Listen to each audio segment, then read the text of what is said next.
আজকে যে করেই হোক হাতির একটা দাঁত কেটে নিয়ে যেতেই হবে, না হলে বাঘ মামা আমাকে ছাড়বে না। হাতিটা তো বুঝতেই পারেনি, এইবার জলদি পালাই। হ্যালো বাঘ মামা, তোমার কথা মতো আমি হাতির দাঁত কেটে নিয়ে এসেছি। এবার তুমি আমার জন্য 10 লাখ টাকা নিয়ে এসো, তারপর আমি ব্যবস্থা করছি।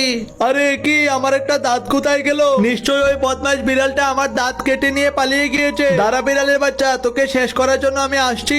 বাঘ মামার কথা মতো হাতির দাঁতটাকে দিয়ে বাঘের একটা মূর্তি তৈরি করি। যাই যাই, জলদি গিয়ে দেখি, বিড়ালটা মনে হয় হাতির দাঁত দিয়ে আমার মূর্তি তৈরি করে ফেলেছে। বাঘ মামা, এই যে দেখো তোমার মুখের মূর্তি, একদম তোমার মতোই করে এঁকে দিয়েছি। এবার জলদি আমাকে 10 লাখ টাকা দাও। এইবার আমি এই মূর্তিটাকে নিয়ে আমার গুহার সামনে রাখবো, আর সবাইকে বলে বেড়াবো যে হাতির দাঁত দিয়ে মূর্তি বানিয়েছি। ওই বাঘের বাচ্চা, তুই আমার দাঁত কেটে নিয়ে সেই দাঁত দিয়ে তোর মূর্তি বানিয়েছিস, তোকে তো আজকে আমি এখানে শেষ করে দেব। আরে বাঘ মামা, ওই হাতিটা তো তোমাকে মেরে একদম দুর্বল করে দিয়েছে। আচ্ছা যাই হোক, তুমি মার খেলে খেয়েছো, আমি তো বেঁচে গিয়েছি।